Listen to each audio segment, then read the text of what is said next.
Hello guys and welcome to Serie A Matchday 9. We are back to analyze everything that is going around the Italian football with our expert Daniele Fisichella. Ciao Dani, with Napoli astonishing us both in Europe and in the Serie A. The wonders of Europe, 6-1 to Ajax. Who didn't believe Napoli? What a great performance and the way they play. Decent Champions League games for the Italians, 3 win out of 4, bad defeat for Milan, but at the moment in Serie A, 3 out of 4 Champions League teams, they would be out of the Champions League position as it stands. So it's very, very competitive. And we have also a manager axed Sampdoria.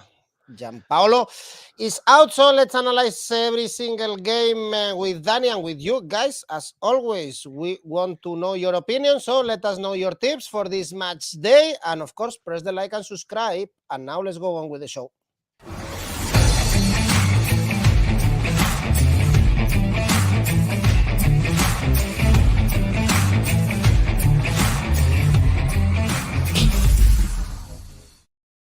We have already some comments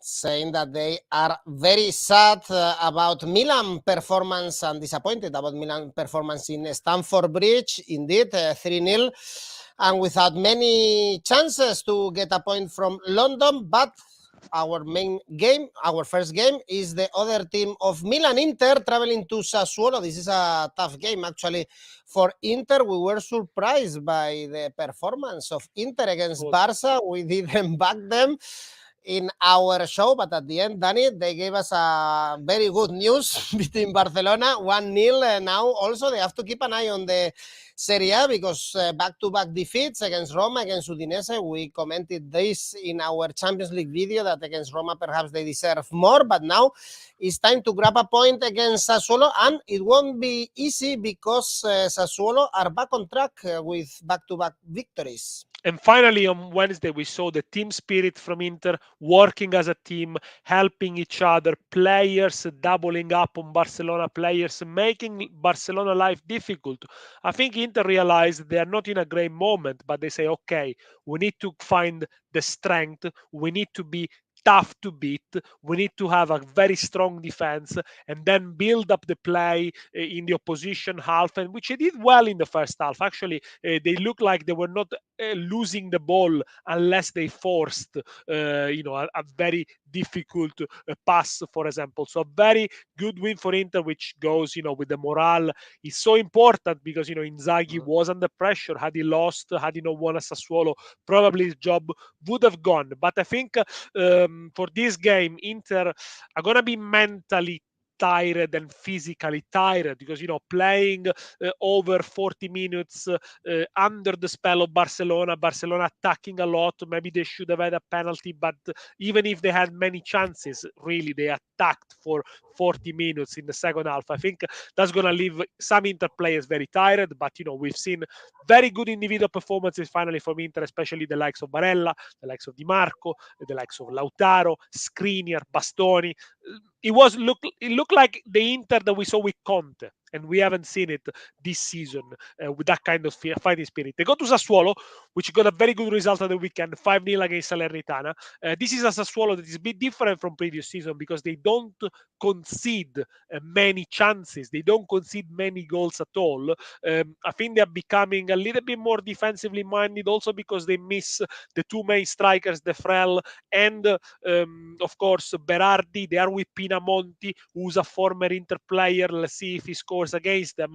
But I think Sassuolo look a little bit more balanced perhaps than previous years, and they gave Milan a very good game in match day 2 when they drew 0-0. They missed a penalty with Berardi.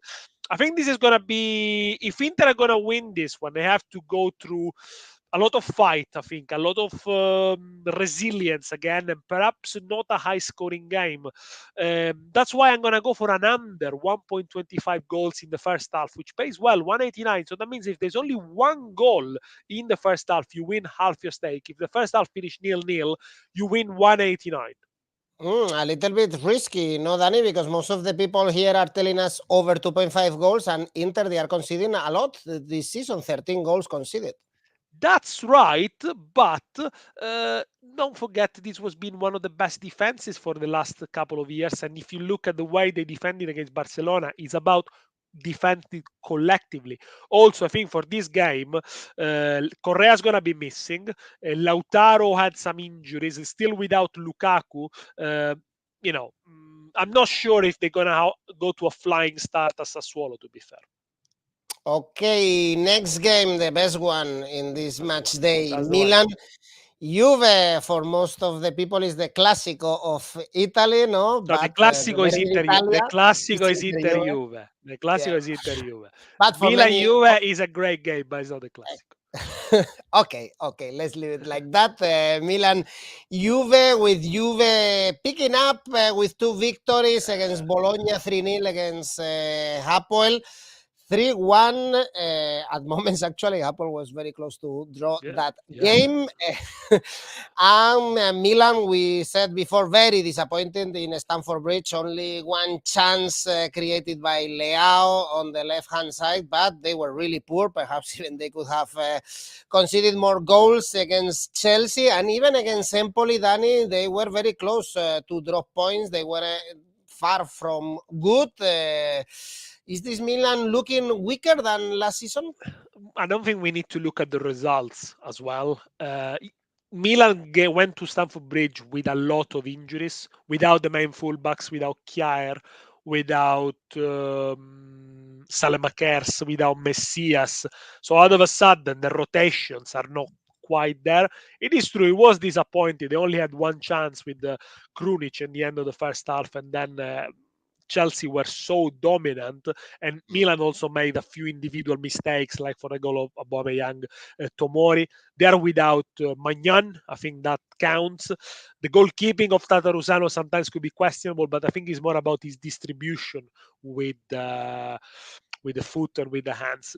Look, results are strange because now all of a sudden we think Juventus a favorite, or it could be favorite, it could get a point here, or maybe 3 points, because they had 2 good results. But you need to take this with a pinch of salt, because against Bologna, 3-0, but Bologna did enough and nothing.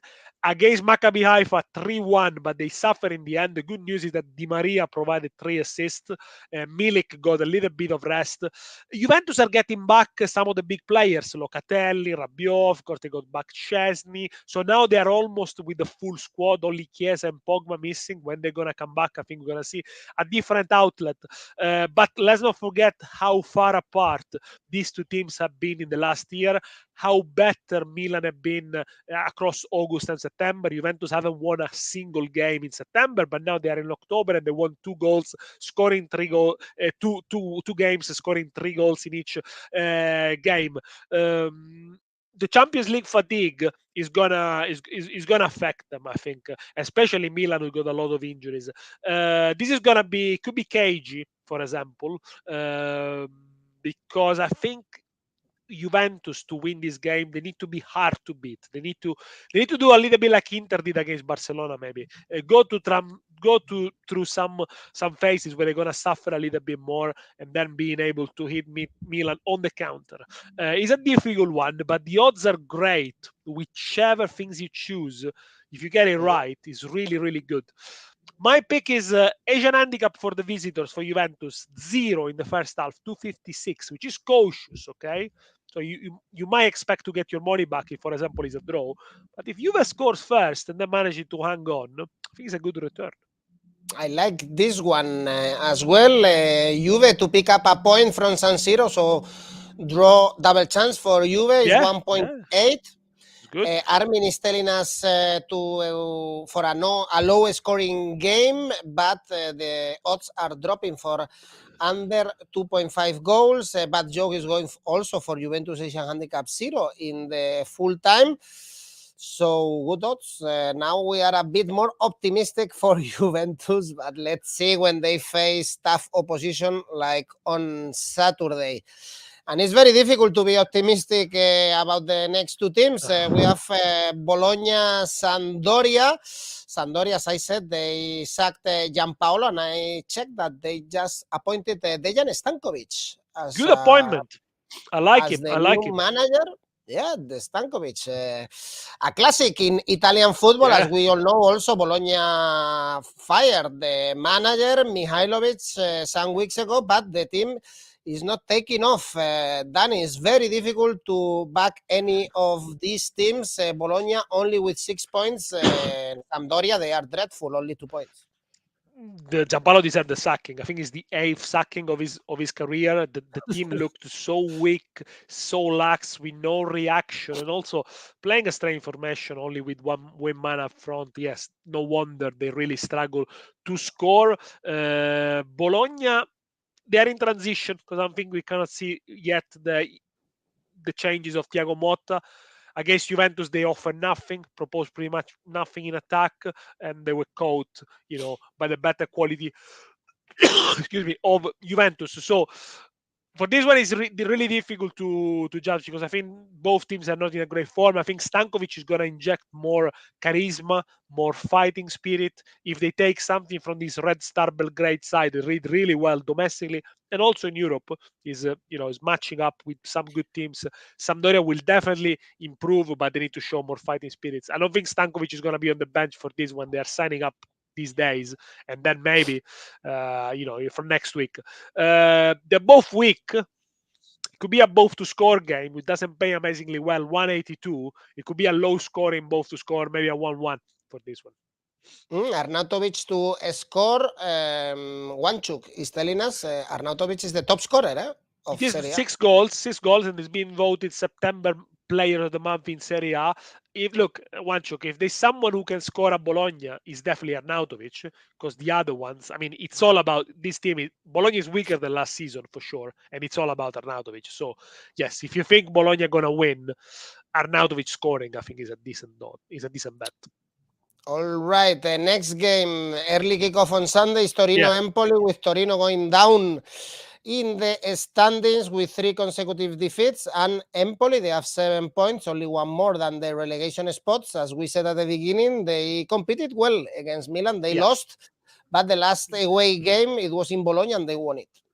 Yeah, and Empoli show what they are about. I mean, slowly they're getting back to the form and to the way of playing from last season.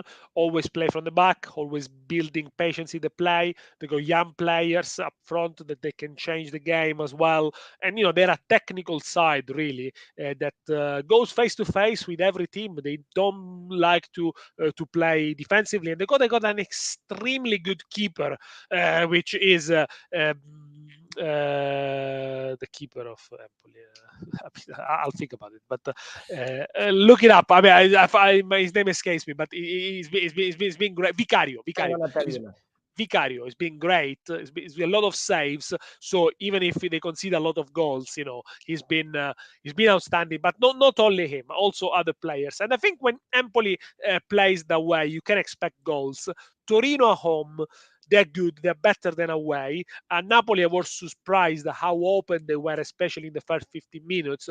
But normally, after a bad results, they do bounce back.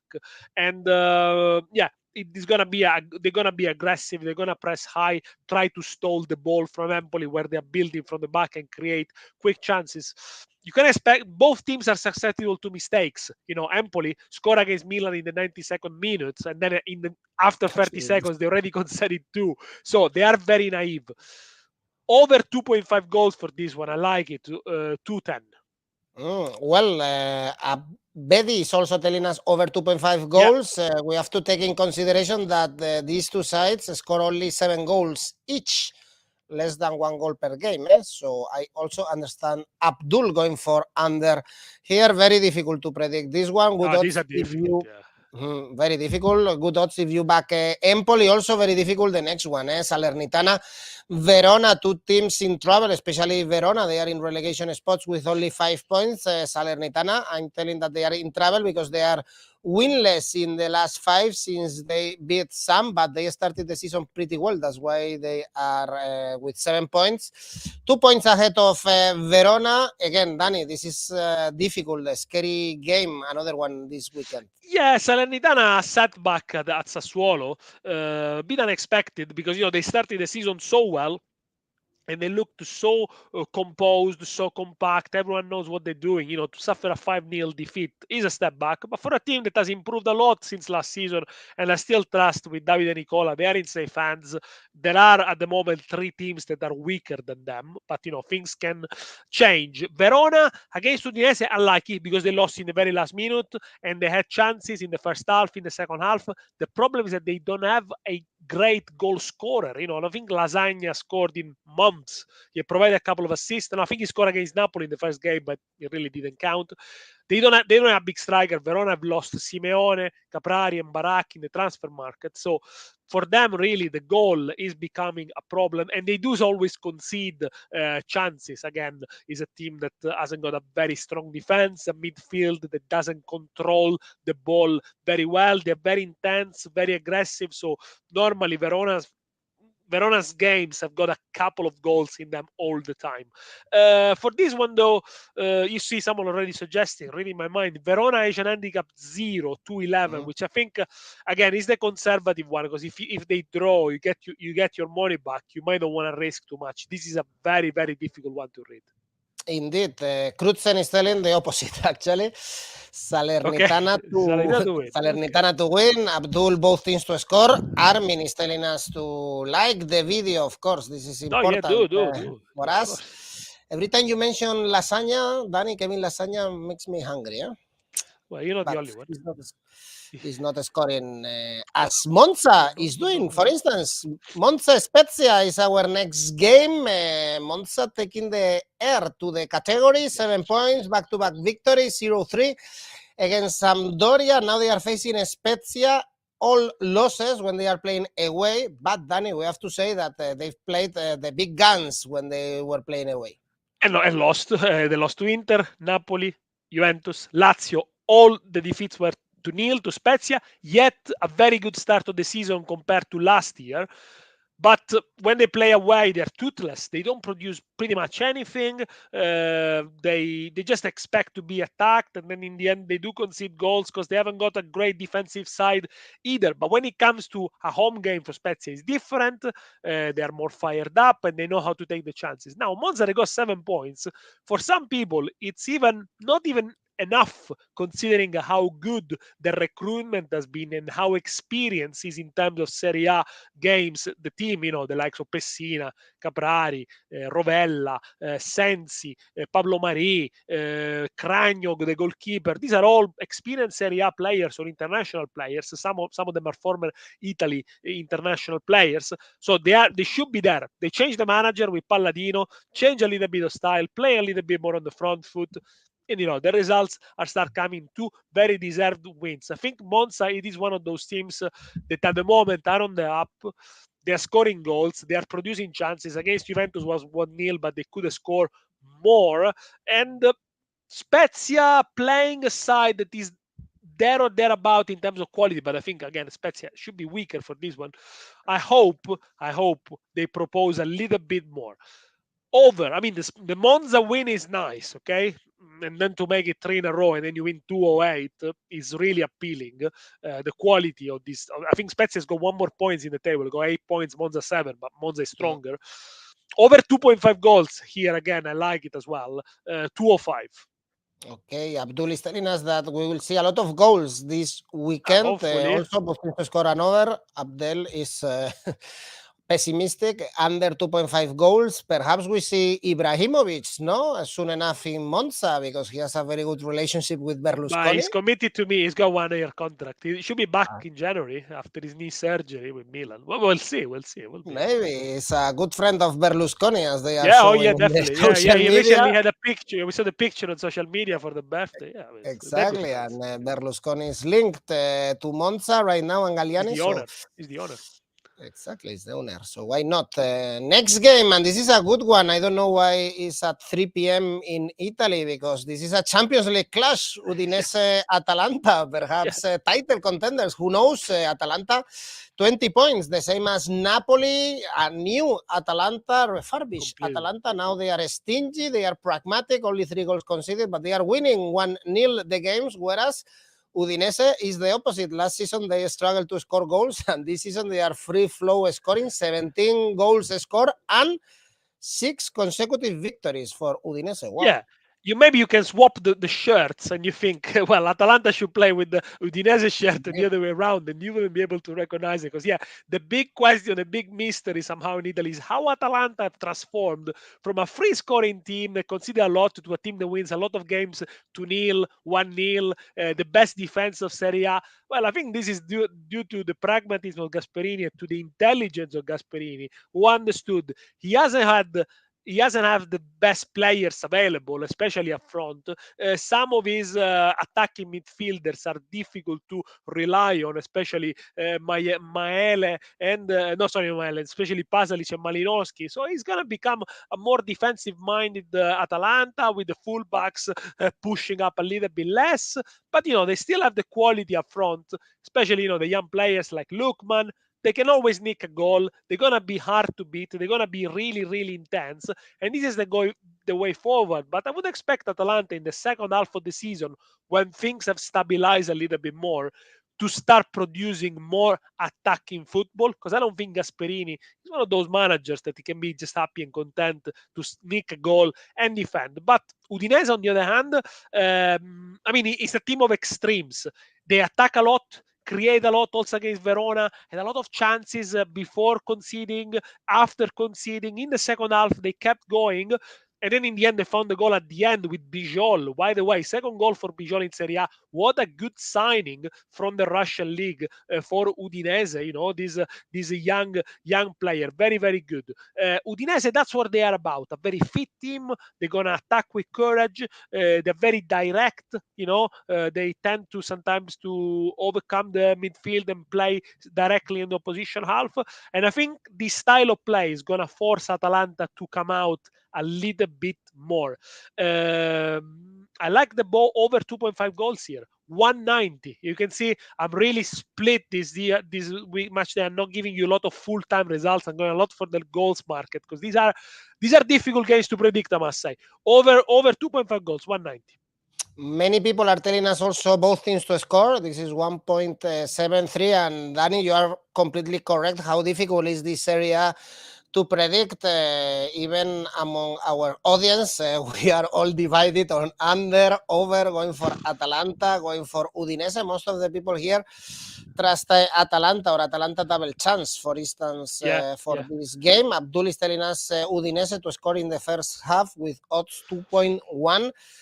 Tough match days, very, very balanced this Serie A, both on the top and in the bottom of the standings. This game should be easier to predict. Cremonese Napoli to win 1.5. This could be a good safe bet, considering that Napoli, they are flying, absolutely flying, both in the Serie A and in the Champions League, as we saw, scoring 6 goals in the Johan Cruyff Arena. And Cremonese, Dani, only 3 points, still need to win a football game in Serie A.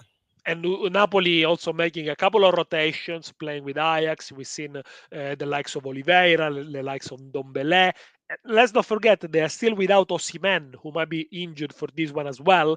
And they are producing a lot of great football. Raspadori scoring even with a diving header. Simeone, Zielinski, Lobotka being the best midfielder in Italy with a much difference. And Napoli are gonna press high. They're gonna try to win the ball when Cremonese likes to play from the back. So this is could be really difficult for Cremonese, especially if they make mistakes in their own half. They might get punished. So I wonder whether they're gonna adjust a little bit the style of play, or they need to execute it to perfection. Really, the praises for Napoli a lot, the way they changed the style, the mentality, they rejuvenated the team, and they look stronger, and it looks like they keep going, because they're very fit, they run a lot, very young players. Cravascelli is only 21, just to mention the outstanding one. Cremonese still haven't won. Not everything is bad for Cremonese. I think against Lecce they had a decent game as well. They look like they always got a plan. That's what I like about Cremonese. They know how to play. They know the style. they stick to it. Sometimes it's the quality that deserves them. The last pass, decision making, split seconds, and for a newly promoted team is always difficult when they go up. I could expect a goal, a match with a lot of goals here, especially if Napoli starts well. So I'm gonna go for an over 1.25 goals in the first half, which pays 217, doubles up your money. Let's not forget Napoli are the top scorer in Serie A, the top scorer in the Champions League. So if Napoli score a goal and finishes 1-0, you lose half your stake. But if Napoli score 2, you win 216, of course, in the first half. Everybody trusts Napoli is about to find the good odds. Napoli win every day, all day, as Brendan. Well, this area is that crazy that, for instance, Napoli couldn't beat Lecce at home. Cremonese was able to grab a draw from Atalanta playing in Bergamo. So be careful with the bankers, be careful with the safe bets. You have to be careful. Exactly. Armin is telling us, how confident are you about a Napoli win? I cannot tell you right now, Armin, because we are only on match day 9, but I am confident Napoli can go until the end, and I am confident if everyone stays fit, their starting 11 is second to none in Serie A. They are second in the standings in the away table, 3 victories, 1 draw, only behind Atalanta. We didn't mention, but Atalanta, they've won all the games playing away without conceding a single goal ahead of their trip to Udine. Wow, the stats are very good for Gasperini's side. And the late kickoff on Sunday is Roma. Lecce. Roma always very reliable when they are playing at home against smaller teams like this Lecce. They have 7 points, but they are not losing. Only 1 defeat in the last 6. The last one was a draw against Cremonese and Roma. Danny, it's time for them to grab 3-4 victories in a row after finally beating a top team like Inter with a bit of luck this time. Well, yes, they were lucky, I think, against Inter. They didn't deserve, but strong mentality, hanging on until the end, being there, being resilient. That was also Mourinho has given them in the last year, and you can see the improvements. Okay, they didn't deserve against Inter, but they never beaten top teams before, and now they did. So that could be really something out of their mind, and they know they can compete with the very top. Of course, they need to improve. Sometimes their midfield is a little bit monothematic. Is always, not much creativity going on there with Cristante and with Matic. I didn't understand why Mourinho left Abraham out in the first half against Inter. Then he put it in. Let's see what they do midweek against Betis. Today we are recording, they're playing tonight. I think this is tricky. Of course, you can go and watch the video we did on the Europa League with Alvaro for our tips and prediction. And they play a Lecce side that, again, I like it because as Cremonese, they do have a plan. They stick to 4-3-3. They put attacking players and quick players up front. Strefezza, Banda, Cisei. A defense that is holding their own, really led by Baschirotto. Of course, it's difficult going to the Olimpico and trying to get a point there. It's going to be a tough ask. But Roma are one of those teams that create a lot of chances, apart from when they played Inter last weekend. They hit the post, I think, 6 or 7 times. They are a team that, it creates. And Lecce, I don't think they're going to go there and just sit back. I'm expecting them the same approach they had at Napoli when they drew 1-1 a few weeks ago. Over 2.75 goals, 209. So that means if there are 3 goals in the game, you only win half your stake. If there are 4 goals in the game, you win 209. More goals in the second half, Roma to score in both halves, and Isaias is telling us that Roma will win the second half only, and actually it makes sense, no? If they have a slow start with Lecce pushing, and after the Europa League game against Betis, perhaps Roma have a slow start, and then they can win the game in the second half. For that, I have odds on Oddspedia, draw at halftime, home victory at full time, 4.25. Nice. Danny, not bad. It's a bit risky, of course, but it could be a good bet. It makes sense. And the last game is an interesting one. Fiorentina, Lazio, bad times for Fiorentina. We don't see many good games for Fiorentina. 7 goals scored, 7 goals conceded. They are in the middle of the table at home this season, though they are better than away. 2 victories, 2 draws. Whereas Lazio, they are in great form, Danny. 10 goals scored and 0 goals conceded in the last 3 games. Yeah, and it's strange if you compare the two teams. Both teams, the second season with the manager in charge, Lazio have improved in the offensive play, but also defensively. They concede only 5 goals. That's one of the best starts since in 20 years, I think, in Serie A defensively. And Fiorentina have gone backwards because they do produce a lot of attacking phases. I think they are first in Serie A for the possession in the opposition half, but they cannot capitalize. They do have a lot of crosses, a lot of shots, a lot of corners, but then there aren't really clear-cut chances. It could be down to the fact that neither Cabral nor Jovic are doing particularly well, and last season they had Vlahovic at the end, in the beginning, who was converting all the chances. But it's not just that. Really, they are not creating. And this, they've added talent. They got Barak, of course, up front. Icone had been there already 6 months. There is something wrong going on. I don't know. Maybe everyone was expecting a little bit more from Fiorentina. We also have to say that they do play in Europe. They play tonight in the Conference League, and this could have a toll. Is about obviously rotating the players. So are Lazio. They play in Austria against Sturm Graz, against European League, a game that we previewed in our video. But the Lazio look good. Lazio look good, and especially when they got a few players that are head and shoulders above the others, Milinkovic-Savic above all. I think you cannot discard them. It's good that they got 1 extra day to rest after the Europa games, so we should see a good game. The two teams not extremely tired. Odds are great for Lazio to win. I mean, how can Fiorentina be favorites for this one? Understand. I don't understand it. Lazio won there last season as well. It was a 4-1 win, if I'm not wrong, 3-1. I mean, they won convincingly. So I cannot understand why Lazio are not favorites. So that's why I'm going to go for a nation handicap for Lazio in the second half, 205. So Lazio not to lose the second half or maybe win the second half, but someone is suggesting also double chance for Lazio as well. Obviously, it will pay very, very well. Indeed, Lazio draw no bet or Asian handicap 0, as Abdul is telling us, is 2.2. These are great odds. Some others are telling us both teams to score. This pays 1.76, a little bit less, but especially as we can see right now. So good odds, especially if you back Lazio. They are doing better than Fiorentina this season, and when they are playing away, no defeats yet. 1 victory, 2 draws for Lazio, that sometimes they are weaker, or last season they were weaker when they were traveling. This season they haven't lost yet. Well, so difficult, in my opinion, this match day. In Serie A, we still have to know more about the teams, Danny, but I hope you've found your bunker, your safe bet, your preferred bet for this match day. Which lately has landed, I had to say, in Serie A. So Roma to win at home is 139. With a safe bet, we also have to say, it's up to you if you want to go for 2 units, 3 units. I mean, it is a safe bet.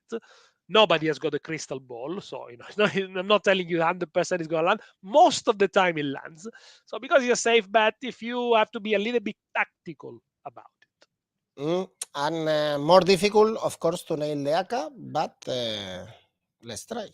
Let's try. Milan Juventus over 1.5 goals. Torino and Empoli, both teams to score. Fiorentina and Lazio, both teams to score. I just went for 3 options this week, but the odds are decent. 478. All right, we've just finished the Serie A video. Someone is asking us for the Premier League. You will have it as well. Someone was asking us for the Europa League. We also have it in the channel. So every week we have videos for Champions League, Europa League, Serie A, and the 5 top leagues in Europe. Thanks, Danny. Ciao Edu, grazie. Thank everyone for watching us. See you next week, Danny, with the Serie A. See you soon. Bye-bye.